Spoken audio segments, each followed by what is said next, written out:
Hey everyone, Anthony Fantano here, the internet's busiest music nerd, and I have dirty glasses, and it's also time for our weekly track roundup, where I go over what I felt were the best and worst tracks of the week. I'm going to try to keep my sweating to a minimum in this video because it's humid out and I'm feeling sweaty. Before we get into the tracks, of course, I have to shout out a few things. Our Amazon Associates link down there in the description. If you use that and you live in the US, you just click on it. Anything you buy on Amazon afterwards, sort of in that session within your browser, we get kickback from it. Does not add to your overall price. Helps the channel, helps the segment. Use it to buy some stuff you were going to buy anyway. Capiche? That's it. Also, we have a similar thing going on with the good people over at Turntable Lab. That link is also down there in the description. But Turntable Lab, they're a great place, great online portal where it's basically centered more around great pressings of records. There's a page featuring a lot of records that I've reviewed recently, some turntable equipment as well for people looking to get into record collecting and turntable equipment, that sort of thing.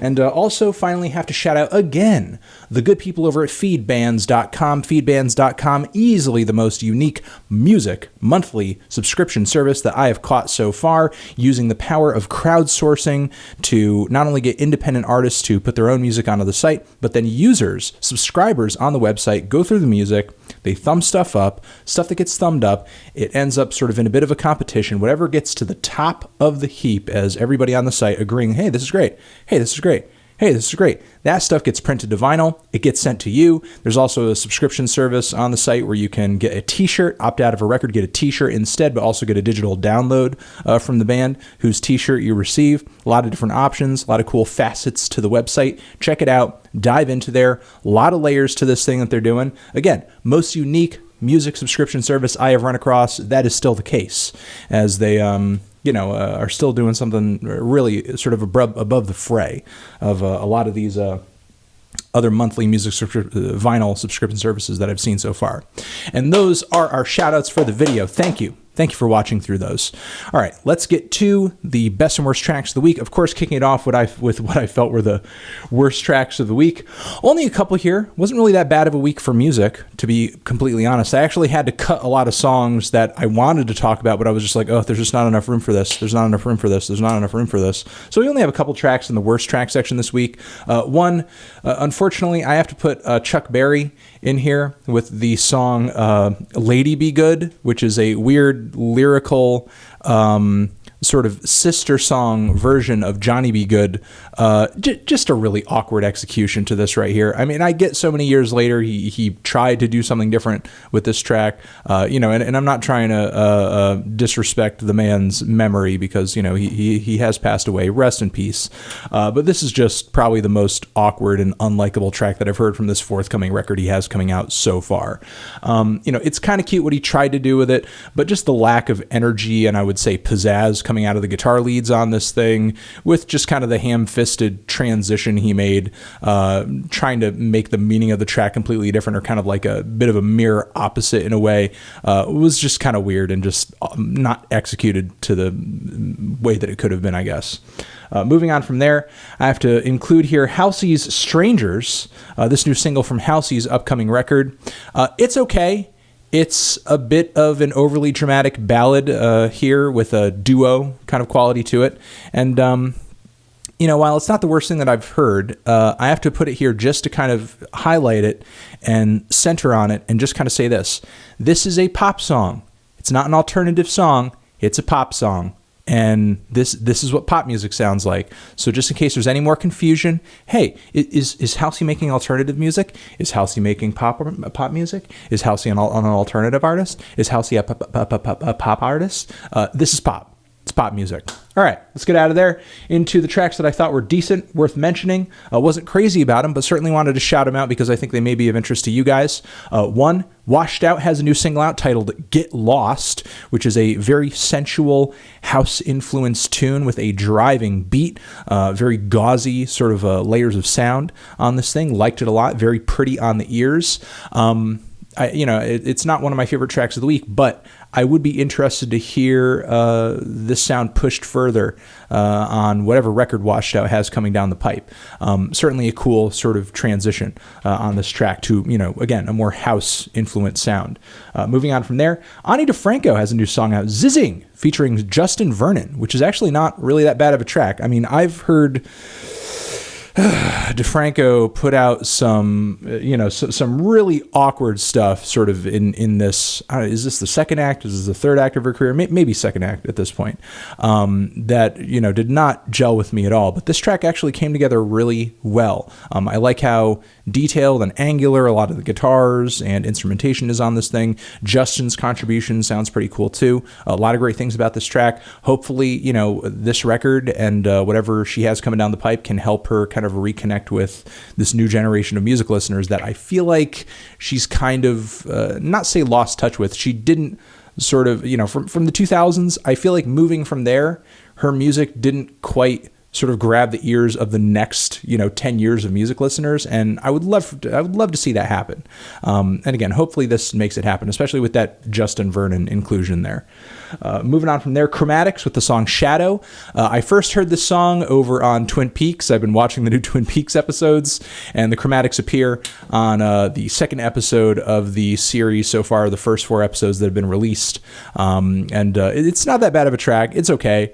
At the time in the show, I was like, ugh, because I was like, oh, you're really trying to do a little bit of a millennial take on what was essentially that really awesome dream pop music that was flowing throughout many pieces of the Twin Peaks soundtrack back in the day, and now the Chromatics are the ones carrying the torch. But actually, when I isolate the song out of the context of the show and I actually just listen to the song itself, it's actually not that bad of a dream pop track. It's a pretty sweet dream pop track, and we'll just leave it at that. It's dreamy, it's sweet on the ears, not really much more that I would want from a track of this style. So check it out, give it a listen, it's good, and just and make sure to watch that Twin Peaks, the new Twin Peaks episodes. They're pretty good. Moving on from there, we have 21 Savage fully embracing the meme on this new Issa track featuring Drake and featuring Young Thug. Hopefully the link I have placed in the description box is still working, because places that I see this online, it's been taken down, it's been removed. I don't really know why, to be completely honest. The track is pretty fun, again, there's not much to it beyond the meme, the Issa this, Issa that, Issa the other thing, meme that's kind of dogging 21 Savage right now, but also, making him more popular than ever. But still, it's a fun track to listen to. Give it a shot. Want to give a shout out to Bad Bad Not Good for their Andy Shauf cover of To You. They have a new little project coming out that I believe is going to be other cover songs as well that I think fans of the band are definitely going to want to check out. And Bleachers, I Miss Those Days. Man, I have been moderately interested to loving nearly every track that has come out from this Bleachers album so far. I don't know what to say, man. I've always thought Bleachers was, sure, a slightly quirky mainstream pop project with a kind of an indie twist, maybe not, indie or eclectic enough to really hold my interest, but these new tracks over here are certainly doing that. That's certainly the case for these new cuts over here. Like the other songs that have come out, the lyrics on this new track are decent, has a bit of an 80s pop influence going on there. It's really huge. It's got a grand melodic hook to it, and I'm just liking what's happening with these new tracks. So, definitely make sure to give this one a shot too. Now let's move on to the songs that really excited me this week, the best tracks this week, the favorite tracks this week. Going down the list, this isn't so much a track, but I do want to shout it out. The new Igloo Ghost mix, the Chalk Shrine mix. A lot of different material in here, some of which sounds original, some of which doesn't sound original at all, some of which sounds remixed. Definitely give it a shot.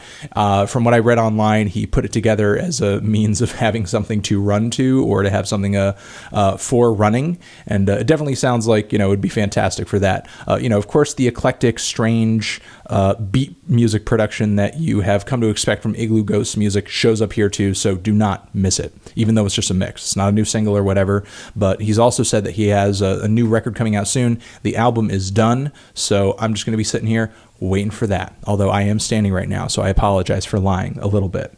I want to give a shout out to Omar Suleiman, Chobi, Syrian dance music master over here with this new track over here, which has actually come out via Mad Decent of all places. This dude has come, and of course because it's linked with Mad Decent, he has come out with a supreme banger on this new song, which a lot of people who are subscribed to the Mad Decent YouTube channel down in the comments seem to be kind of confused by. I don't know if they've listened to much of this guy's music before, so they're just kind of like kind of flabbergasted and scratching their heads, and they're like, oh, this is the worst thing Mad Decent's ever done. And that's just so not the case. I love kind of hearing this variety on the Mad Decent label, and Omar has been putting out music for a long time. It's not like he's just some random Syrian artist that Mad Decent pulled out of the freaking blue to just throw on their label. This guy's been doing this for a long time, and it's really cool to kind of not only see him get that I don't want to say I wanted to say yeah, now I've completely brain farted right here in front of you, and it's freaking embarrassing. I don't want to say validity, because he's always had, he's had validity for a while now. He's been getting coverage for a while now. He's been coming out with, good music for a while now. But it just kind of seems like, it would make sense, despite the fact that there are a lot of ignorant people in the comments, considering that he does make, some really hype-ass dance music, even if it does have a completely different and foreign flavor to it, to most Western music listeners. It's cool to sort of hear them, bringing a dance music producer, bringing a dance music artist of another shade, of another background, of another culture into the mix, who, if you open your ears to this and you just open your mind to this, you're going to find that it's just as exciting as a lot of the stuff Mad Decent comes out with. So just give it a chance, give it a shot. Don't give this Chobi track a pass, give it a chance. Moving on from there, Rae Jepsen has a new single out titled Cut to the Feeling, a single that really lives up to the title, because I feel like this song takes no time whatsoever getting to that really emotional, powerful hook. It's a really good cut. It's a really good single, and excited to hear what Carly has coming down the pipe in addition to this track. And a lot of course, those, great traditional and fundamental pop elements that were so great about Emotion and the Emotion B-sides also turn up in this track, okay? Don't miss it. Moving on from there, something that I didn't mention in the last video, even though it made it into the description box, I apologize for that, but I want to shout out 3 tracks right here. 3 tracks, okay? Brockhampton, the hip-hop crew, sort of not fronted by, but obviously Kevin Abstract is the member of the group with the most sort of visibility in that genre right now. But Kevin Abstract's Brockhampton, though I'm not sort of attributing everything in the group to him, it's obviously good collective sort of input from everybody, because the music Brockhampton comes out with is very different from the music that Kevin Abstract comes out with. Just got to state that and make that clear. But Brockhampton have been dropping single after single after single over the past few weeks. Gold, Heat, and Face, and every single fucking track has been fantastic. I've heard some tracks from Brockhampton in the past, some of which were hits, some of which were a little miss. These 3 tracks so far have been top notch as far as just like lyrical chemistry between all the members, great production that's visceral, quality hook. The track Face that they recently dropped is probably the lightest and most easygoing of all of them, but the melodic hook that Abstract sings on the song is really great. I don't really have anything else to say about these tracks other than do not miss them. Please do not miss these tracks. They are really fucking good, and they really have me excited for what Brockhampton has coming out around the corner. If they keep dropping heat like this is going to be one of the best hip-hop projects of the year. I'm not joking. Kirin J. Callinan, someone who I think is also shaping up to drop one of the best projects of the year. 4 songs from this album so far. Every single one of them is fucking fire. These 2 new tracks feature Conan Moccasin, and the other one features James Chance of James Chance and the Contortions. Noise rock and no wave fans, unite, please. And these 2 new tracks over here, they sound fantastic. Kirin continues to kill it with sort of weird alternative production quirks and, you know, like some old school sort of 80s era pop and rock influences flowing through his songs too, you know, but it's not just kind of this exercise in nostalgia. There are a lot of new and sort of very eclectic things about his songs and, again, production too, that I think are very interesting. And of course, Kirin vocally kills it every time. I love this dude's voice. I just cannot get enough of this dude's voice. He's so expressive. He's so raw and animalistic. He's so dramatic. I just cannot get enough of this dude, and I'm really excited for him to drop his album. Got to give a shout out to the new Alt J track, Adeline, and it's a very pretty little ballad. Has kind of a linear structure to it. It gets more intense as the song finishes out, so don't get, you know, bored or uninterested in the first 30 seconds or so. Give it a chance to just kind of like move through the whole progress of the time that the track has allotted itself, because the payoff is great and is very much worth it. It is one of the prettier ballads I've heard from this album so far. And finally, I want to give a shout out to the new Shabazz Palaces track since... Excuse me, man. This is going to be one track off of one of the two double albums that the psychedelic experimental abstract hip-hop project is going to be dropping this year. This one is just as trippy and as strange and as thought-provoking as I would come to expect from Shabazz Palaces. Don't want to say too much about it because I am getting ready for the review. Don't want to, like, you know, spoil too many thoughts about these tracks because they have dropped quite a few songs. And that is going to be the best and worst segment for this week, guys. Okay. Also, I guess in the worst track segment, you could probably put that new Migos track Too Hottie, which it should also be T-O-O Hottie for Scotty Too Hottie, but also really boring song, honestly. Yeah, I guess we'll put that one in there too, just kind of off the top of my head. And that is going to be it. Thank you again for watching this. Hope you got some good recommendations down there in the description. Again, all these tracks that I just mentioned, they're all down there in the description, along with that Amazon Associates link, the Turntable Lab Associates link, and feedbands.com, our sponsor for this video. Okay? Shout out again to feedbands.com. Check out the website. Go there. Good monthly music streaming, not streaming, subscription service. Doing cool stuff. Okay? All right. I'll see you guys in the next video. You're the best, you're the best, you're the best forever.